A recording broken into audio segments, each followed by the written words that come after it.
wigeze wibaza impamvu abantu bamwe bahora batsinda while others keep struggling? Is it luck? Is it talent? No, it's what they do every single day. Success is not something big you do once. It is small habits repeated daily. Ingeso zawe za buri munsi nizo zubaka ubuzima bwawe.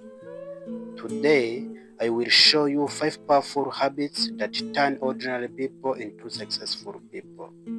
And if you master them, your life will never be the same again. Point 1.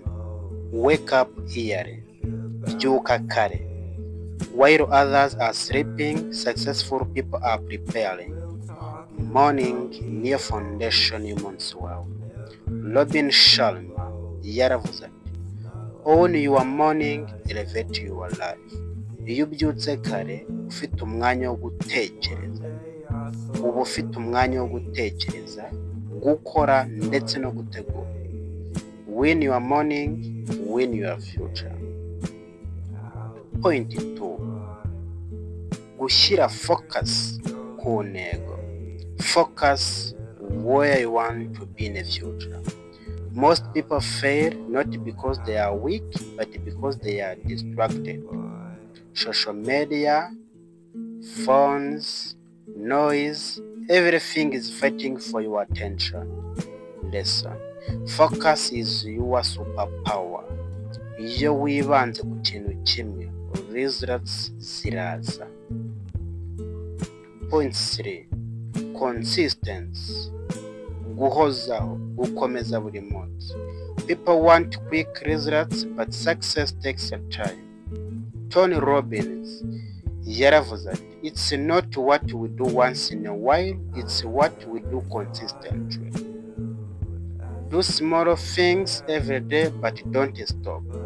Niyo byaba bito, komeza. Point 4. Kwiga no kwiteza imbere, self-growth. Successful people invest in themselves. Books, skills, knowledge, and so on. Warren Buffett yaravuze ati, the more you run, the more you earn. Grow yourself and your life will grow. The last point. Climax. Ntibacike intege. Failure is not the end. It's a part of the journey. Elon Musk yaravuze ati, when something is important enough, you do it even if the odds are not in your favor. Never quiet, never stop. Abatsinze ntibacike intege.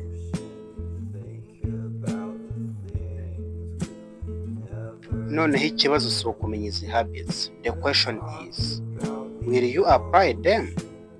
Because knowledge without action changes nothing. If you start today, your future will thank you. But if you ignore this, you will stay the same. So tell me, which habit are you starting today? And if you want more content like